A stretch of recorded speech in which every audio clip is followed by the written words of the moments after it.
صرف 500 کو، اور طریف نامی ایک سالار کو وہ 500 کی جو ٹکڑی تھی امیر بنایا،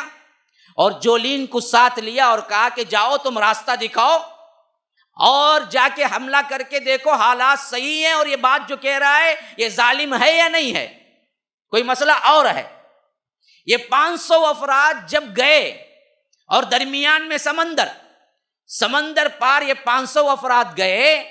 اور 500 افراد کو اللہ نے فتح دی، اور جولین بھی ثابت کر دیا کہ میں نے جو کہا وہ بالکل صحیح ہے، میں سپورٹ کروں گا مسلمانوں کی، آپ آئیں۔ تو اب واپس گئے تو انہوں نے دراصل پوری تاریخ سنائی کہ بات بالکل صحیح ہے، وہاں ظلم ہے، وہاں عام رعایا کو کھانے کے مسائل ہیں، اور بادشاہ عیاش ہے، اور اس کا سپورٹ اور یہ بات جو کر رہا ہے وہ بھی صحیح ہے۔ تو اب دوسرا باقاعدہ جنگ کی تیاری ہوئی۔ اب اس وقت نظر انتقاب موسیٰ بن نصیر کی جو پڑی، وہ ان کا غلام جو وہ انتہائی وہ پسند کرتے تھے، آزاد کردہ غلام طارق ابن زیاد پہ پڑی۔ طارق بن زیاد اس وقت ایک نوجوان سپہ سالار کی حیثیت سے بہت اپنے کڑیل جسم اور بہادری کا ایک بہت بڑا نشانہ تھے، تو ان کو 7,000 کی فوج دے کر کہا کہ جاؤ حملہ کرو اور اس ظلم سے دبی ہوئی دنیا کو آزاد کرو، بندوں کو بندوں کی غلامی سے نکال کر اللہ کی غلامی میں دو، اعلاء کلمت اللہ، اللہ تبارک و تعالی کا نام بلند کرو۔ ہاں ہمارے لحاظ سے کشور کشائی کے لیے، زمین کی وسعت کے لیے، عیش و آرام کے لیے، سونا چاندی کے لیے اگر یہ جنگ ہوا کرتی تو یہ جنگ جہاد کبھی نہ کہلاتی، لیکن اس وقت کے مسلمان اللہ تبارک و تعالی کی وحدانیت کے لیے آگے بڑھتے تھے۔ طارق ابن زیاد 7,000 کا لشکر لے کے نکلے، ٹھیک 711 ہجری 711 عیسوی 13 جمادی الثانی وہاں پر اترے، اور جیسے ہی اترے اپنے لشکر کو اتارا تو اپنے لشکر کے لوگوں کو کہا کہ جس کشتی پہ تم آ کے ساحل پہ اترے ہو اس کشتیوں کو آگ لگا دو۔ سپاہی یوں دیکھنے لگے طارق ابن زیاد کو، کیا یہ ہوش میں ہے یا پاگل ہو گئے؟ کیونکہ سامنے کیا ہے، لشکر ہے، دشمن ہے، وسیع و عریض حکومت ہے، پیچھے کیا ہے، سمندر ہے، جانے کا ایک ہی راستہ ہے واپس جو کشتی ہے جس پہ وہ آئے تھے، لیکن اب سپہ سالار کا حکم ہے کہ کشتیاں جلا ڈالو۔ تو انہوں نے کہا کہ جو واپس جانا نہیں ہے، کہا کہ اسی بات کو تو میں کہہ رہا ہوں کہ واپس جانا نہیں ہے، یا تو یہیں زندگی یا تو شہادت، اس کے علاوہ کوئی چارہ نہیں، واپس جانے کا کوئی سوال پیدا نہیں ہوتا۔ آج ہم اترے ہیں تو اللہ نے 2 دینے کا وعدہ کیا، الا احدى الحسنیین، یا تو ہم غازی بن کے رہیں گے یا تو شہید بن کے رہیں گے، دوسری کوئی زندگی نہیں واپس جانے کی، جلا دو۔ کشتیاں جلا دی گئی، دریا کے اس پار چلو اور آگ لگا دو کشتی میں، یہ تاریخ کا جملہ تھا، چلو اس پار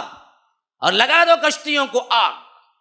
اب واپس جانے کا کوئی تصور نہیں، آگے بڑھو، 7,000 کا لشکر، اور سب سے پہلے ایک چھوٹے سے سالار سے مٹ بھیڑ ہوتی ہے۔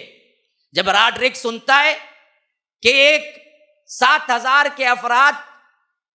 گویا کہ خانہ بدوش لگتے ہیں، وہ تمہاری حکومت پہ حملہ کرنے آئے ہیں، تو ایک معمولی سے ایک سردار کے ہاتھوں ایک بڑا لشکر دے کے بھیجتا ہے، اور اس لشکر کا شام نہیں گزرتا، اللہ تبارک و تعالی تاریخ کے ہاتھوں ایسی فتح دیتا ہے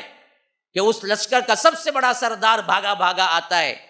اور کہتا ہے کہ پتہ نہیں ہم کن سے جنگ کر رہے ہیں، ہمیں معلوم نہیں ہو رہا ہے کہ یہ زمین سے نکلے ہیں یا آسمان سے اترے ہیں، لیکن ایسا لڑتے ہیں، آج تک ہمیں ایسے لوگوں کو آدمی سے ہم نہیں سمجھ سکتے، یہ کوئی اور ہی ہیں جن سے کوئی نہیں لڑ سکتا۔ اب بادشاہ راڈرک کہتا ہے کہ جب تیرا یہ حال ہے اب تو مجھے میدان میں آنا پڑے گا۔ علل اعلان حکومت اس وقت کی عیسائی ہوتی ہے، اور یہی یہودیوں کو سب سے زیادہ ٹارچر کیا جا رہا ہوتا ہے۔ ذرا غور کرو، انٹرنیشنل طور پر آج کیا حالت ہے، اور یہودی کس طرح ہماری نسلوں کو تک کھوکھلا کیے ہوئے ہیں، لیکن بدبختوں کو معلوم نہیں تمہارے باپ دادا ہمارے سپورٹ سے ہی جیے اور زندگی گزار سکے، ورنہ تو اس وقت کی عیسائی حکومت تمہیں تو کیا ہے ایک ایک بچے کو مارنے کے لیے تیار تھی۔ عدل و انصاف ملا تو مسلمانوں سے ملا، یہودیوں کو، وہ جی سکے۔ راڈرک عیسائی تھا اور ایک ایک یہودی کو ایسے ایسے عظیم عظیم سزائیں دیتا تھا کہ تڑپ تڑپ کے مرتا تھا، اسے رہنے کے لیے کوئی قانون نہیں تھا۔ لیکن اس وقت مسلمانوں کو حکومت و طاقت ملی تو ان لوگوں کو عدل کے ساتھ رکھا، حتیٰ کہ بڑے بڑے پوزیشنز بھی دیے۔ لیکن آج اس کا بدلہ یہ لوگ ہمیں کیا دے رہے ہیں؟ ہمیں کیا دے رہے ہیں؟ فلسطین میں بام برسا کے دے رہے ہیں، غزہ میں بام برسا کے دے رہے ہیں، حتیٰ کہ رمضان المبارک میں، عید الفطر میں، عید الاضحیٰ میں کیا ہیں؟ لاکھوں کو شہید کر کے لے رہے ہیں۔ یہ بدبخت ترین قوم ہے، ظالم ترین قوم ہے، اور سب سے زیادہ احسان فراموش قوم ہے۔ لیکن جب ہم کو طاقت ملی ہم نے انہیں اچھا رکھا، اور ہمیں کیا ہے ان کو ان کے مقامات کے برابر برابر عہدے دیے۔ یہ تاریخ سے ثابت ہے۔ تو غرض میں بتا رہا تھا کہ جب تاریخ آگے بڑھے، راڈرک نے فوجیں جمع کی، پادریوں کو علل اعلان طور پر حکم ہوا کہ آپ پورے عیسائیوں کو اعلان عام کریں کہ تم پر جنگ فرض ہے، کسی نہ کسی طرح تم جمع ہونا ہے، اور 1,00,000 کی جمعیت اکٹھا کی، 1,00,000 کی۔ جب طارق ابن زیاد کو معلوم ہوا کہ 1,00,000 مقابلے پہ آ رہی ہے تو انہوں نے موسیٰ بن نصیر کو خط لکھا کہ ہمارا معاملہ جو ہے وہ 1,00,000 کے مقابلے کے لیے ہے، اگر آپ کے پاس کچھ اور بھی فوج ہے تو بھیج دیجئے۔ اس درخواست پر موسیٰ بن نصیر نے اور کچھ فوج کو بھیجا تو وہ کتنی تھی معلوم؟ 5,000 کو بھیجا۔ یہ 7,000 پہلے سے تھے، وہ 5,000 مل گئی، کل 12,000 کی فوج تھی، اور ادھر مقابلے پہ 1,00,000 کی تھی، اور باقاعدہ طور پر شاہانہ انداز میں پورے سامان جنگ سے لیس۔ جب راڈرک مقابلے کے لیے آیا تو ادھر طارق ابن زیاد کے پاس 12,000 کی فوج اور سامان جنگ ان کے پاس صحیح نہیں تھا۔ کسی کے پاس کیا ہے تلوار تھی تو کسی کے پاس ڈھال نہیں تھی، کسی کے پاس جنگی لباس تھا تو کسی کے پاس لباس نہیں تھا، اور آمنے سامنے یوں کھڑے ہو گئے تو ایسا لگتا تھا کہ ایک طرف سمندر ہے، ایک طرف کیا ہے بالکل ایک چھوٹی سی ندی ہے۔ لیکن حال کیا تھا؟ حال یہ تھا کہ یہ رات رات بھر شرابیں پیتے، ڈانس کرتے،